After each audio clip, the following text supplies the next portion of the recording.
If you want to continue the exploration of the story of civilization, then today's book just might be for you. Today, I'll be looking at The Life of Greece by Will Durant. Welcome to Spencer Reads Everything. I'm your host, Spencer Duncan, and today we'll be taking a look at the second volume in the larger Story of Civilization collection, which has 11 books. This is only the second one in the series, but this is a really important one for it sets the scene for the rest of the series, because this is the first one that deals more with Western civilization, which is the heart of this whole series. So if you want to know more about this series as a whole, you can go back and listen to my review of the whole series, or if you want to know more about the first book, feel free to go and listen to that review. Just to give you an idea, the full title of the book is A History of Greek Government, Industry, Manners, Morals, Religion, Philosophy, Science, Literature, and Art from the Earliest Times to the Roman Conquest. Add that because I think that says a lot. It literally outlines a good deal of what you're going to find in each chapter. And on top of that, I think it helps you understand that even though he goes chronologically, he does not exclusively want to look at who were the great kings, who were the great rulers, what were the ups and downs of Greek civilizations. He does try to get a pretty expansive look, even though I know that 600 plus pages may sound like a big book, but when you're trying to cover thousands of years of history, going all the way from the Bronze Age and the Mycenaeans and the Minoans, all the way up through Alexander the Great, and like it said, with the arrival of the Roman Empire, you have a lot that you're trying to cover in just a couple hundred pages, really. And so there's a lot that he's trying to do, considering the timeline and how much comes out during that time period. It's going to include all of your most famous Greek leaders, Greek thinkers, such as philosophers, but also doctors, playwrights, just anything that you can think of when you think of the ancient Greeks. You're going to find at least a reference to it in this book, which means that he is trying to pack it in there. And I would say that he does the best that he can. And it seems as though this is something that, to this day, just like with anything academic, there are going to be lots of debates, and he does not necessarily engage with it in most of those, and he definitely is not going to be up to date on the most modern scholarship. This came out in 1939, but it is certainly going to give us a perfectly fine framework for understanding ancient Greek history, because even though this book is, 80 plus years old at this point, it is still very valuable in terms of giving a good narrative introduction to Greek history as a whole. So I don't know how to exactly give a summary of a history book like this. I guess I can tell you generally what the main books are and what the main subsections are, just to give you an idea of what he covers. And it should tell you whether you want to read this or not, if those are the types of things that interest you. And then I'll give you a little feedback on the actual work itself. It's going to start out with the Aegean Prelude, which means that it's going to be talking about all the other civilizations that you find in the Aegean Sea and in the Western Mediterranean that are going to lead us into the Greek age that we think of when we think of ancient Greece.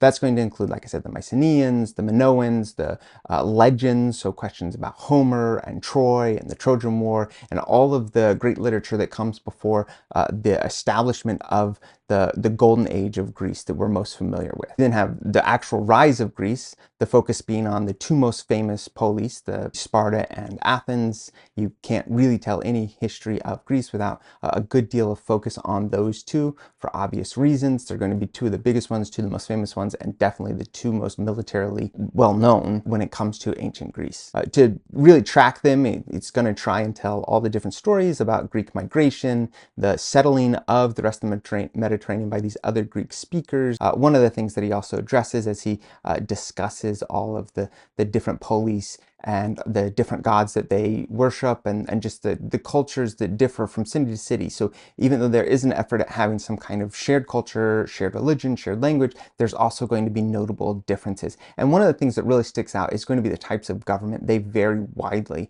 when you go from one polis to the next. That's one of the things he covers. Book 3 is called The Golden Age, and this of course is going to deal with your most famous political leaders like Pericles and the idea of Athenian democracy, but it also is going to be a time where it dips into the questions of what life was like. So it looks at like the childhood, the education, the morals, the character, a lot of the things that are going to be much more than just questions of who was the leader at what time, but what was the quality of life and what kinds of things helped people to understand the world that they lived in and to create the system of beliefs that they used to give meaning to their lives. And the heart of the Golden Age of Greece book is going to be the most famous part of the Golden Age. That would be the Persian War, which is what's going to really propel the Greeks onto the world stage. And although there's a good deal of questions about the legacies and histories that we have from the Persian Wars. We can't change the fact that they, even if they are virtually myths at this point, they go on to have such an important influence on the rest of Western civilization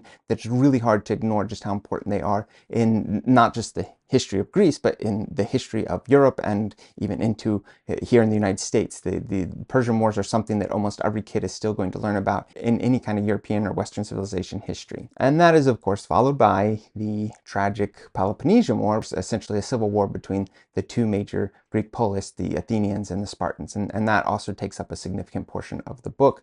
And that is what leads us into the decline and fall of Greek freedom, which is book 4. And book 4 is what sets us up for the rise of Alexander the Great and the next big stage for Greek history.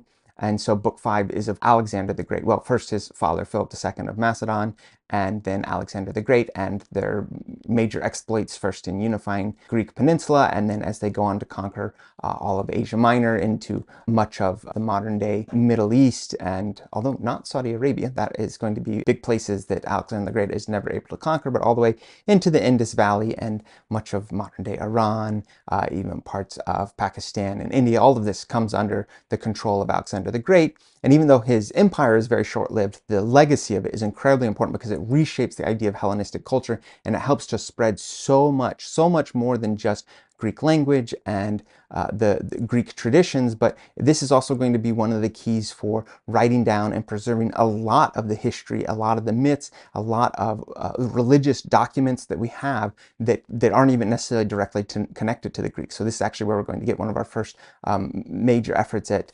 transcribing and translating the Bible into Greek, and that's one of the things that helps to disseminate the Bible, is having it in Greek. And so this is going to be a major development for Greek culture, although it's also a period of significant Greek instability. And so, of course, the book ends with the decline of any major Greek dynasties throughout the Mediterranean and the rise of the Romans. And of course, if you want to know how all that ends, that'll take you into the next book, which is Caesar and Christ, book 3 of this. And of course, we'll be reviewing that. So that's what this book covers. I wouldn't say there's any real surprises in there. It's going to be a pretty typical representation of almost anything that you would read if you were trying to take a survey or a comprehensive course of Greek history. That being said, it has all the other strengths that I've mentioned with anything else with Will Durant, and that is that he quotes significantly from primary sources, which I think gives it really added value.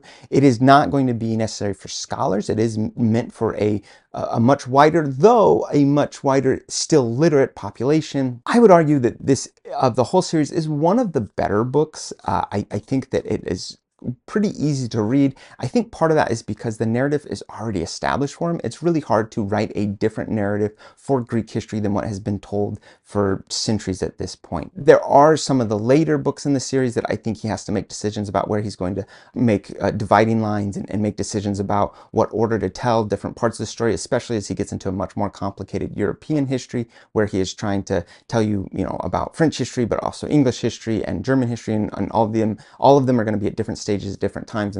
And so this is an example where I think the established narrative makes it easier for him to tell the story more simply, but he very much does it in a Will Durant manner. And what I mean by that is it's going to be, the language is going to be a little flowery, and he's going to take on, certainly at times, a tone of, I don't want to say judgment, but just perception, as he is trying to contemplate and consider the value of this long-lasting culture and civilization, and at times empire, and how that could still be pertinent to us this day. And so I think that you see that reflected in his attitude about the way he writes about certain things. And don't forget that he is, by training, a philosopher. And so he's definitely going to be very much interested in the big thinkers of the time. And so that's going to be something that he not only focuses on this book, but in all of his books. So who is this for? Like I've said with the other reviews in this series, it's for anyone that is not bothered by the fact that it's a little dated, which, like I've already pointed out, for the most part, that's not going to matter. It never was meant to be a really scholastically challenging book, or it wasn't meant to get into fights with academics. And so he doesn't take on any of the biggest debates in the field, but that wasn't the point of the book anyways. Instead, the point of this book is exactly as it says, and that is to try and give a comprehensive history of Greek history, and something that I think someone would appreciate if they already have some established understanding of history. But hey, I think the point is for him to just appeal to people, generally speaking, especially people that feel like they already have an interest in not just history per se, but learning and continuing their education. Because this is something that any student in the West, in America, in England, they're going to learn the basis of this story.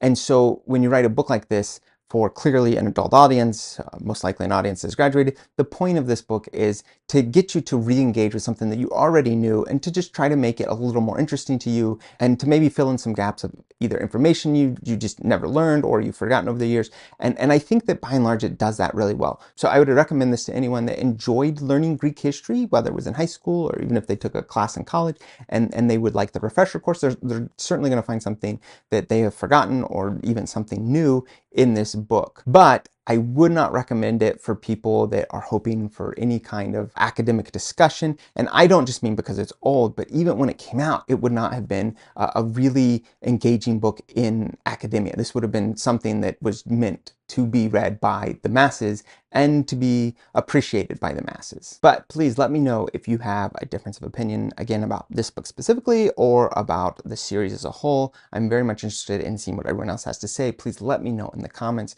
Don't forget to like, subscribe, turn on those notifications, and until next time, keep those pages turning.